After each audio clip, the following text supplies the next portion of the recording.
Hey, this is Eddie Schoen again with the Mountain Guides. In this video, we're going to be talking about getting all of the gear and equipment for our multi-day summer climbing trips actually into the pack.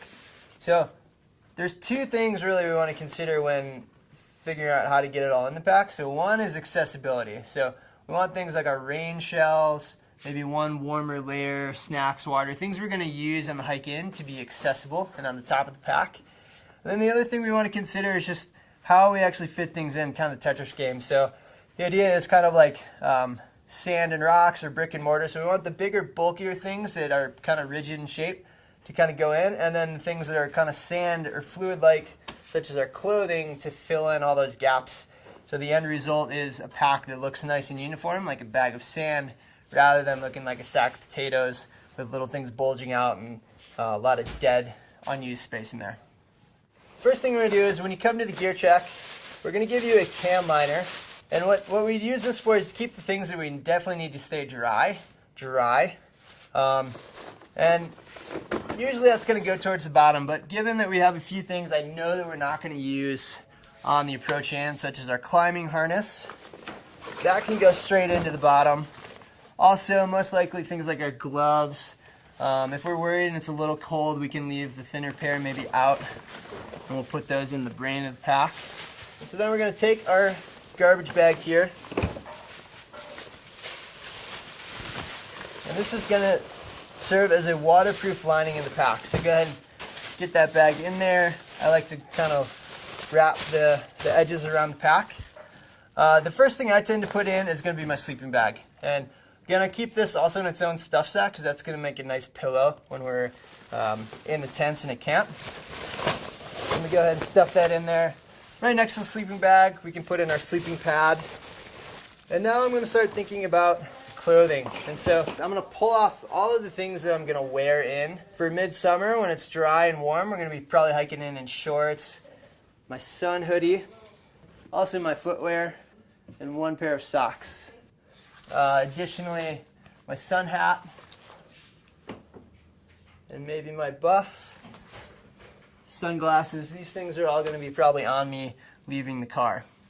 One thing we see often is people like to come with all their clothing sorted in nice, maybe vacuum sealed bags or individual stuff sacks. That actually is going to be less efficient for packing, so we're going to have you pull all the clothing out, and all the rules that Mom taught you about keeping things nice and wrinkle-free, we're going to throw that all out the window. So starting with the socks, I'm going to unbundle the socks. I'm just going to start shoving those in there so they're working in between all those spaces between my sleeping bag and my sleeping pad. So my soft shell pants, don't expect to need those on the hike in. Same with my mid-weight layer. This here is a insulated soft shell, so that could be both kind of my soft shell outer layer if we get some weather, or if it just gets a bit colder. So I might leave that to kind of be towards the top. All my other layers can go in there. Now, rain gear or hard shell pant and jacket, we're going to leave that out. Even if it looks nice and clear and sunny when we leave the trailhead, we're going in the mountains and weather can change quickly, so we want to have that stuff accessible. And now I'm going to start adding in some things like, my bowl, my smaller Nalgene / kind of hot drink mug. And then I'm going to start kind of filling in those gaps with some of those clothing layers that I wanted to leave towards the top. Alternatively, some of these things like our bowl and water bottle, they can be outside the cam liner, but if you've got a big enough bag, you can also leave those in there. Personal preference there.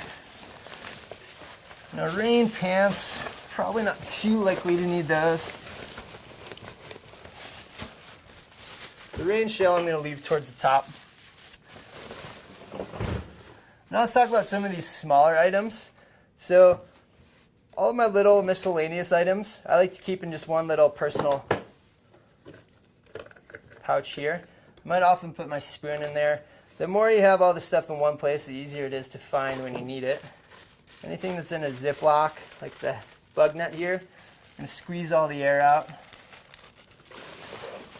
And these things, I'm going to go ahead and just put in the top of the pack. I refer to that as the brain. I can fit that in there, my headlamp, wag bags, Maybe I'll keep one pair of gloves in there and a hat. So these are things that we may or may not need during the hike in, but smaller items that we want fairly accessible we can put up in here. I like to keep all of my personal snacks and trail food in a single stuff sack. And so this stuff will be in towards the top of the pack. So that's most of the gear, most of the personal gear. Now on our multi-day trips, the group is going to be responsible, everyone in the group is going to have some share of the group gear. So that might look like a bag with some of the group food. So again, that's all our dinners and breakfasts are going to get divided up equitably. And maybe some of the cook set, so pots, stoves, fuel canisters. So if we're going to have something bulky like the pots, I can put those in towards the top. And then I can put my little food pouch in those pots. So we don't want to have an empty pot in there just taking up space. Maybe we've got some fuel canisters. Those can get kind of shoved down. And at this point, if you're not sweating, you're not packing correctly. The big piece of group gear we still have left is our shelter, our tents, right? So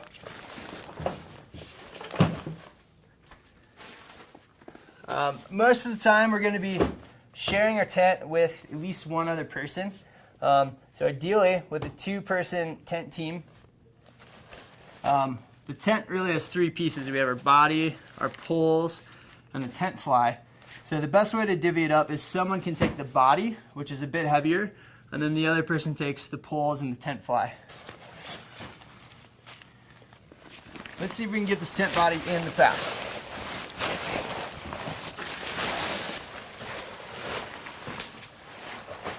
So one strategy I like to employ is taking one corner of the body or the fly, working it down as deep as you can, and then starting from the other side.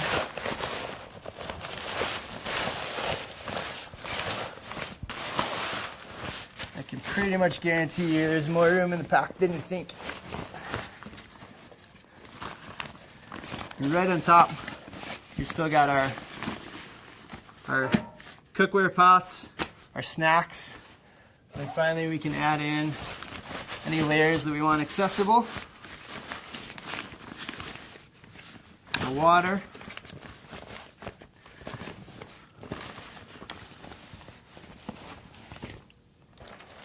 And then our group gear food.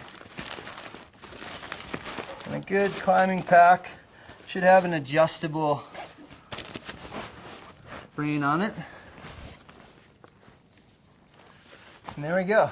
And so, like I said, our sleeping pad can go on the outside. If you have the helmet, we can strap that on. And ideally, rather than just kind of strapping the helmet straps through something so this is kind of jangling around, we want to secure it a bit better.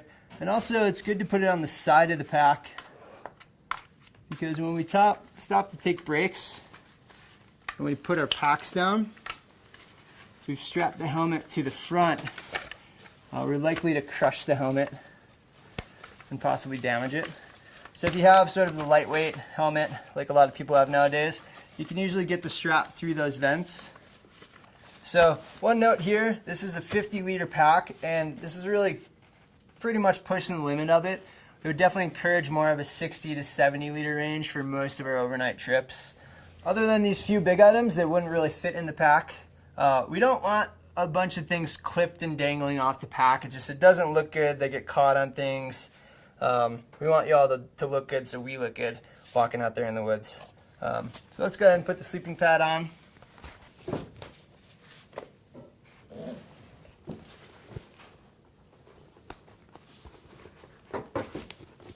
Okay, and then finally we're going to attach our ice axe. So some climbing packs, most climbing specific packs should have a nice slot for the pick to fit into.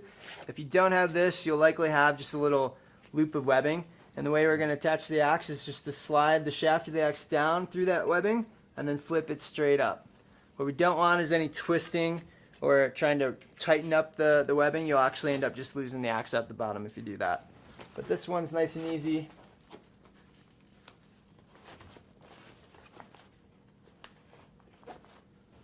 And there we go. So our pack's ready.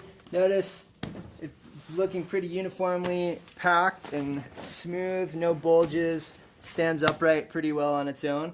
Now we're ready to go climb some mountains.